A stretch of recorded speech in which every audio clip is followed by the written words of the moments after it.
the heated Spinosaurus debate is no longer about one type of Spinosaurus, not even two.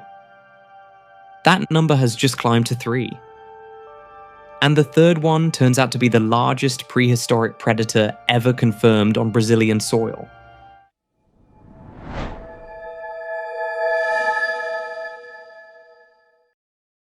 The first species in this story is a familiar one, Spinosaurus aegyptiacus. The second relative that surfaced alongside it, you know too. It's called Spinosaurus mirabilis. So these two, who were native to what today is North Africa, aren't the news. But across the Atlantic, a separate set of fossils revealed something else entirely. We're talking about a third Spinosaurus-like predator, and scientists call it Oxylea quilombensis. Oxylea lived an ocean away, yet matched the size of Aegyptiacus and mirabilis almost exactly, down to the same oversized hooked claws and the same interlocking teeth built for trapping fish. So how did evolution produce that same design thrice, on opposite sides of what is now the Atlantic? Once we understand what this third Brazilian giant was, and what was lost when all of its fossils burned in 2018, we'll cross the Atlantic back to North Africa and look at just how close its family resemblance turns out to be. Oxylea quilombensis was first formally described in 2011. Its founding fossil was modest, just the front tip of a snout, recovered from the Alcantara Formation along Brazil's northern coast. Even from that single fragment, researchers recognized the family features almost immediately, and the classification moved quickly. Its genus name honors Oxylar, a deity from the Afro-Brazilian candomblé tradition. Brazil already had one spinosaurid on record by that point, a smaller animal funnily called irritator, described back in the late 1990s. So the discovery of a second Brazilian spinosaurid wasn't a shock, but its size certainly was. Oxylea dwarfed nearly every other spinosaurid on record, Spinosaurus included. Current estimates put a full-grown adult between 39 and 45 feet, weighing 5 to 7 tons. That makes it the heaviest confirmed predator in Brazil's fossil record, and one of the 10 heaviest meat-eating dinosaurs found anywhere on Earth. One distinction matters here. Oxylea is not, at least not yet, officially recognized as a species within the genus Spinosaurus. It's classified as its own separate genus, a close relative rather than a confirmed sibling species. That distinction sits at the center of an ongoing debate, one that a single missing skeleton has made almost impossible to settle. Every fossil ever attributed to Oxylea was housed at Brazil's National Museum in Rio de Janeiro, the largest natural history collection anywhere in Latin America. In September of 2018, a fire tore through the building overnight. Roughly 92% of the museum's holdings were destroyed, and that included every known Oxylea fossil. Nothing has replaced them since. Paleontologists still can't confirm whether the animal carried a tall sail down its back or something closer to a low ridge. It's a devastating loss to sit with, and as we're about to see, it wasn't the first of this kind. To understand why that matters so much, we need to cross the Atlantic and have a closer look at the African relatives Oxylea so closely resembles. That family's best-known member is Aegyptiacus, the ruler of the ancient coastline that is now Egypt and Morocco. It remains the longest predatory dinosaur ever confirmed, stretching past even Tyrannosaurus rex. Fully grown individuals could reach roughly 45 feet and approach 8 tons. German paleontologist Ernst Stromer first gave the animal its name back in 1915, working from a very limited set of fossils discovered in Egypt. Those remains never got a fair chance at further study. In 1944, an Allied bombing raid over Munich in Germany destroyed almost the entire fossil collection of the respective museum, leaving researchers today with nothing but a handful of sketches and one surviving photograph. So, almost 8 decades before a fire took the Brazilian fossils, a wartime bombing raid took the Egyptian ones. Twice now, the physical proof of a major predator in the Spinosaurus family and its close relatives has been reduced to notes, photographs, and memory. That means that for nearly 80 years after that bombing raid, every skeletal reconstruction of aegyptiacus was essentially an informed guess, patched together from the anatomy of related species, including the version audiences saw in 2001 in Jurassic Park 3. There was simply no original material left to check the work against. By the way, Jurassic Park 3 wanted to portray aegyptiacus, but by mistake ended up creating a version that looks much more like mirabilis, which we'll get to now.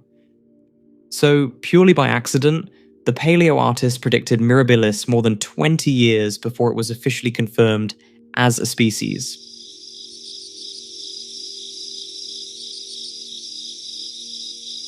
In the 1950s, the French geologist Hugues Faure found a single large tooth buried in Niger's desert. He believed it belonged to a predator already known to science, Carcharodontosaurus. He recorded the find, filed it away, and moved on. For nearly 70 years, nobody looked at that paper note he left behind. Then, in 2019, Paul Sereno staked an entire expedition on Faure's old hunch. And it paid off immediately. His team pulled a jaw fragment from the sand with 3 tooth sockets still intact. And at first, everything lined up with Carcharodontosaurus, exactly as predicted. But the desert held a surprise.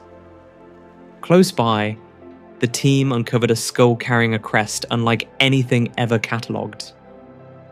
This wasn't Carcharodontosaurus. It was something entirely new.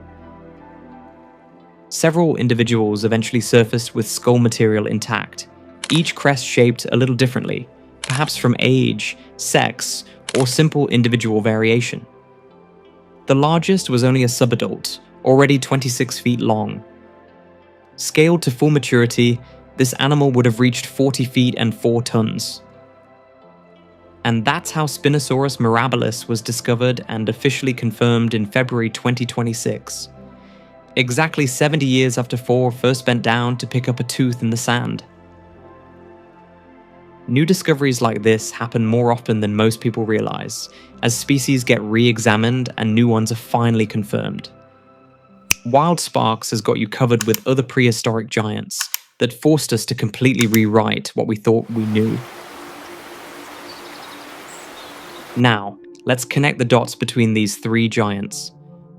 So how did Oxalea, an animal built almost exactly like the other 2 Spinosauruses, end up on the opposite side of the planet? Paleontologists circle around 3 possibilities. Perhaps Oxalea is closer to true Spinosaurus genetics than its current classification suggests. A population that crossed from Africa to South America back when the continents sat much nearer to one another. Perhaps the split happened earlier still, while the 2 landmasses were still joined, with Oxalea descending from whatever population got left behind once they drifted apart. Or perhaps there's no split at all, and Oxalea is simply a younger Spinosaurus aegyptiacus that was misclassified from the start. For now, the separate genus label holds, and the strongest argument sits in the skull. Because Oxalea's teeth are packed more tightly, its jaw runs noticeably thicker, and its snout sits straighter. These appear as small differences on paper, but they have held up consistently across the material available.